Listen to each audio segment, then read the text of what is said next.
الحمد لله القائل وإذا سألك عبادي عني فإني قريب أجيب دعوة الداع إذا دعان فليستجيبوا لي وليؤمنوا بي لعلهم يرشدون أشهد أن لا إله إلا الله وحده لا شريك له وأشهد أن محمدا عبده ورسوله اللهم صل وسلم على سيدنا محمد وعلى آله وصحبه أجمعين أما بعد فيا أيها المسلمون اتقوا الله أوصيكم وإياي بتقوى الله فقد فاز المتقون قال الله تعالى يا أيها الذين آمنوا اتقوا الله حق تقاته ولا تموتن إلا وأنتم مسلمون.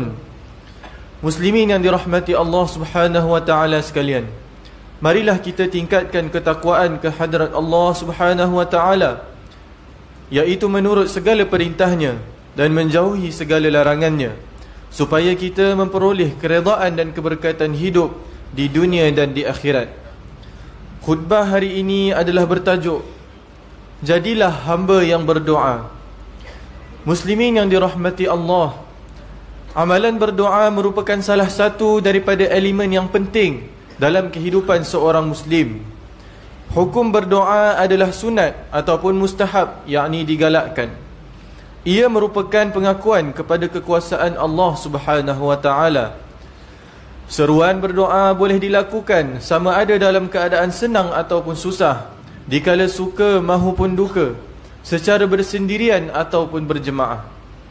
Perintah berdoa terdapat dalam surah Al-Baqarah ayat 186.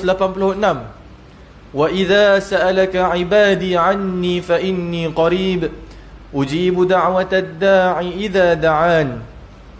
Dan apabila hamba-hambaku bertanya kepadamu mengenaiku, maka beritahulah kepada mereka, sesungguhnya aku sentiasa hampir kepada mereka. Aku perkenankan permohonan orang yang berdoa apabila ia berdoa kepadaku. Menurut Imam Al-Qurtubi, ayat ini menunjukkan perintah Allah Subhanahu wa taala supaya sentiasa berdoa dan beribadah kepadanya, dan dijanjikan bahawa doa-doa yang dipohon akan dikabulkan. Demikian juga Allah Subhanahu wa taala murka terhadap orang yang tidak berdoa. Firman Allah Subhanahu wa taala dalam surah Ghafir ayat 60, Innal ladhina yastakbiruna an ibadati sayadkhuluna jahannama dakhirin. Sesungguhnya orang-orang yang sombong takbur daripada beribadat dan berdoa kepadaku akan masuk neraka Jahannam dalam keadaan hina. Abu Hurairah radhiyallahu anhu pula meriwayatkan tentang kelebihan berdoa, seperti dalam hadis Nabi SAW bersabda, Laisa syai'un akrama 'ala Allah Ta'ala minad du'a. Tidak ada sesuatu yang lebih mulia di sisi Allah Subhanahu wa taala daripada berdoa. Hadis riwayat Tirmizi. Muslimin yang dimuliakan, amalan saling mendoakan antara seorang dengan yang lain adalah sunnah Rasulullah SAW yang sewajarnya menjadi ikutan dan tauladan oleh setiap umatnya. Doa berperanan menjalin kasih sayang dan mengeratkan perhubungan mesra sesama insan. Sebagai contoh, Rasulullah SAW menyuruh kita mendoakan orang yang bersin. Hadis daripada Abu Hurairah radhiyallahu anhu bahawa Rasulullah SAW bersabda yang bermaksud, apabila salah seorang daripada kamu bersin, maka hendaklah ia menyebut Alhamdulillah dan menjawab bagi saudara atau sahabatnya, Yarhamkallah, yakni semoga Allah merahmatimu.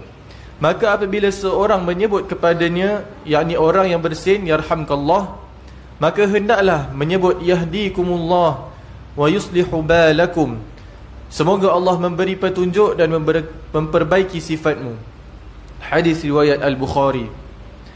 Ibnu Abbas radhiyallahu anhuma pula menceritakan pengalamannya melalui sebuah hadis. Suatu ketika Nabi Muhammad sallallahu alaihi wasallam memasuki bilik air. Lalu aku meletakkan air untuk baginda berwuduk. Baginda bertanya, siapakah yang meletakkan air ini? Setelah baginda diberitahu, baginda pun berdoa, Allahumma faqihhu fid din. Ya Allah, pandaikanlah dia dalam bidang agama. Hadis riwayat Al-Bukhari. Demikian juga apabila mendapat berita bahawa sahabat kita ditimpa musibah, sama ada disebabkan kematian atau sebagainya, sunat kita mengucapkan takziah atau mendoakannya tanda simpati seperti berikut: Inna lillahi wa inna ilaihi raji'un.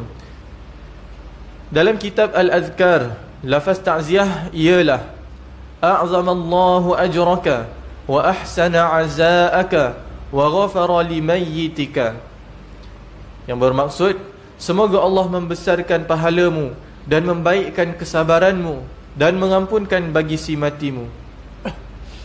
Demikianlah indahnya Islam mendorong agar umatnya saling mendoakan tanpa mengira kedudukan dan pangkat, tanpa mengira orang yang dikenali atau tidak.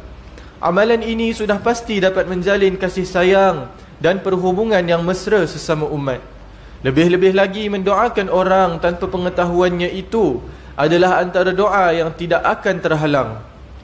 Hadirin yang dirahmati Allah Subhanahu wa taala, sesungguhnya setiap doa atau permohonan kepada Allah Subhanahu wa taala itu hendaklah diiringi dengan sifat taqwa, iaitu menunaikan perintah Allah Subhanahu wa taala dan meninggalkan segala larangannya, supaya doa itu dimakbulkan, tidak tergantung-gantung atau ditolak. Dalam kitab Al-Majalis Al-Thaniyah, seorang ahli sufi bernama Ibrahim bin Adham ketika berjalan di pasar Basrah, orang ramai datang mengerumuninya. Di antara mereka ada yang bertanya, kami sudah berdoa, tetapi kenapa doa kami tidak dikabulkan? Lalu Ibrahim bin Adham lantas menjawab, doa kamu tidak dimakbulkan kerana hati-hati kamu telah mati dengan beberapa sebab. Yang pertama, kamu mengenal Allah tetapi kamu tidak menyempurnakan haknya. Yang kedua, kamu menyangka kamu mencintai Rasulullah sallallahu alaihi wasallam tetapi kamu meninggalkan sunnahnya. Yang ketiga, kamu membaca Al-Quran tetapi kamu tidak beramal dengannya.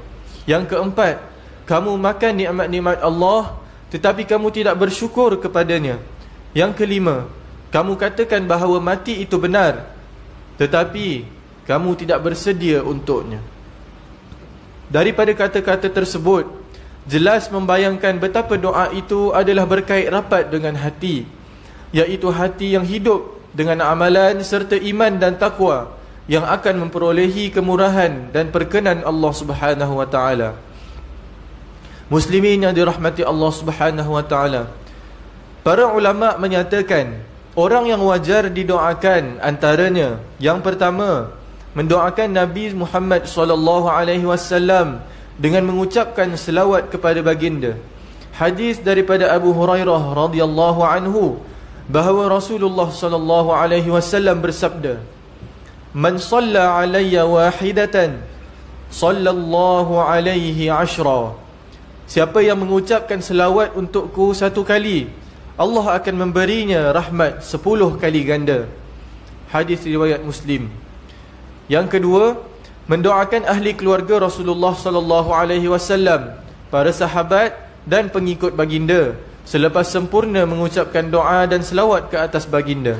Yang ketiga, mendoakan ibu bapa kita sebagai membalas jasa keduanya yang memelihara dan mendidik kita sewaktu kecil, dengan doa memohon Allah Subhanahu wa taala memberi keampunan dosa-dosa mereka. Yang keempat, mendoakan anak supaya menjadi anak yang soleh, sebagaimana Nabi Ibrahim alaihi salam mendoakan anaknya dalam surah As-Saffat ayat 100. Rabbi habli minas salihin. Wahai Tuhanku, kurniakan kepadaku anak yang tergolong daripada orang-orang yang soleh. Yang kelima, mendoakan ulama dan guru yang mengajar kita ilmu yang bermanfaat. Ia merupakan adab terhadap guru. Semoga ilmu yang diajar itu mendapat keberkatan. Yang keenam, mendoakan orang yang berbuat baik kepada kita. Rasulullah sallallahu alaihi wasallam menyuruh kita berdoa, jazakallahu khaira. Maksudnya, semoga Allah membalasmu dengan kebaikan. Hadis riwayat Ibn Hibban. Yang ketujuh, mendoakan orang yang memusuhi kita termasuk yang bukan Islam dengan lafaz doa, Allahumma hdi qaumi fa innahum la ya'lamun. Allahumma hdi qaumi fa innahum la ya'lamun. Yang ke-8, selain daripada itu, menurut Fudail bin Iyad, sekiranya aku mempunyai doa yang mustajab, nescaya orang yang pertama aku doakan ialah pemimpinku. Kerana jika pemimpin itu baik, nescaya baiklah rakyat dan sejahteralah negara.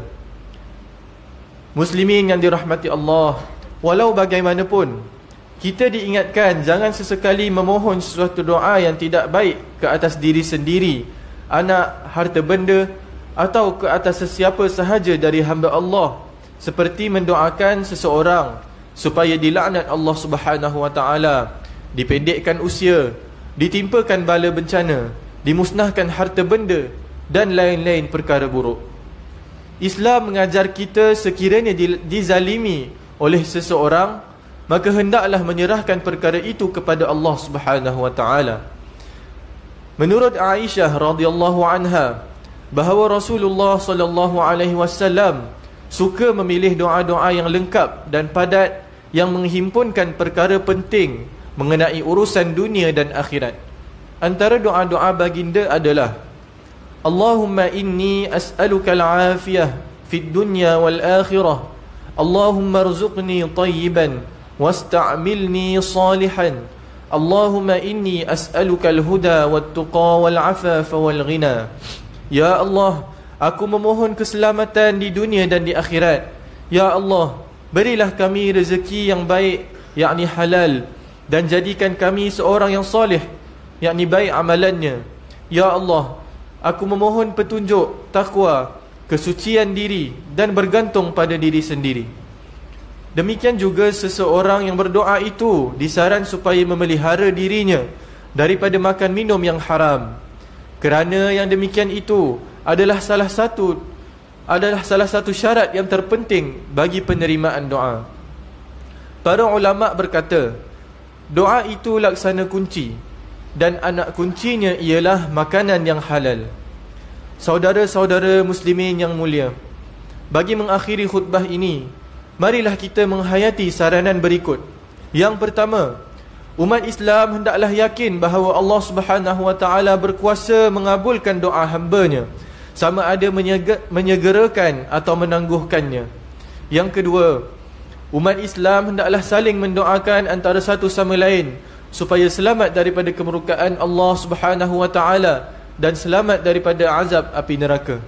Yang ketiga, umat Islam dilarang mendoakan sesiapa sahaja hamba Allah akan sesuatu perkara yang tidak baik, walaupun kepada diri sendiri. Yang keempat, umat Islam hendaklah berdoa dengan harapan tertanamlah sifat mahmudah dan terbuanglah sifat mazmumah. A'udzu billahi minasy syaithanir rajim.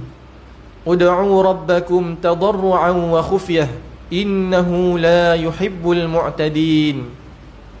Berdoalah kepada Tuhan kamu dengan merendah diri dan dengan suara perlahan. Sesungguhnya Allah tidak suka kepada orang-orang yang melampaui batas. Surah Al-A'raf ayat 55. Barakallahu li wa lakum fil Qur'anil azim wa nafa'ani wa iyyakum bima fihi minal ayati wa dzikril hakim wa taqabbala minni wa minkum tilawatah innahu huwas sami'ul alim. أقول قولي هذا وأستغفر الله العظيم لي ولكم ولسائر المسلمين والمسلمات فاستغفروه إنه هو الغفور الرحيم.